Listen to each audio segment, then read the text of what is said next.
I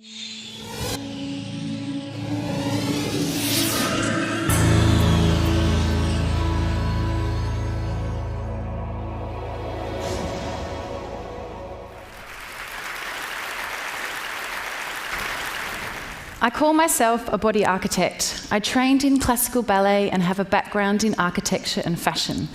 As a body architect, I fascinate with the human body and explore how I can transform it. I worked at Philips Electronics in the Far Future Design Research Lab, looking 20 years into the future.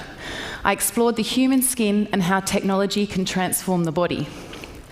I worked on concepts like an electronic tattoo, which is augmented by touch, or dresses that blushed and shivered with light. I started my own experiments. These were the low-tech approaches to the high-tech conversations I was having. These are Q-tips stuck to my roommate with wig glue. I started a collaboration with a friend of mine, Bart Hess. He doesn't normally look like this. And we used ourselves as models. We transformed our apartments into our laboratories and worked in a very spontaneous and immediate way. We were creating visual imagery provoking human evolution. Whilst I was at Philips, we discussed this idea of a maybe technology, something that wasn't either switched on or off, but in between, a maybe, that could take the form of like a gas or a liquid. And I became obsessed with this idea of blurring the perimeter of the body so you couldn't see where the skin ended and the near environment started. I set up my studio in the red light district and obsessively wrapped myself in plumbing tubing and found a way to redefine the skin and create this dynamic textile.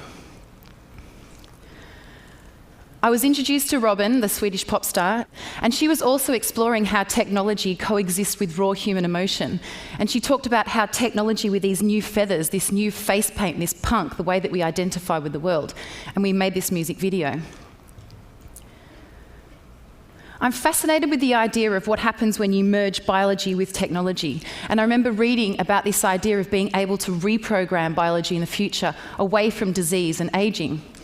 And I thought about this concept of imagine if we could reprogram our own body odour, modify, biologically enhance it, and how would that change the way that we communicate with each other, or the way that we attract sexual partners? And would we revert back to being more like animals, more primal modes of communication?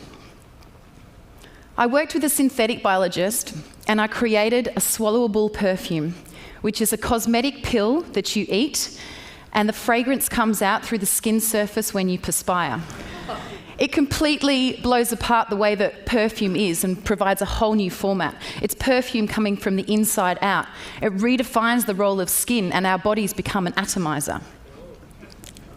I've learned that there's no boundaries, and if I look at the evolution of my work, I can see threads and connections that make sense. But when I look towards the future, the next project, it's completely unknown and wide open.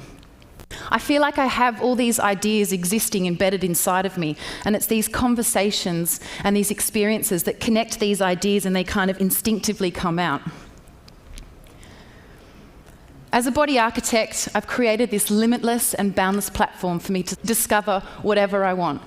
And I feel like I've just got started. So here's to another day at the office. Thank you! Thank you!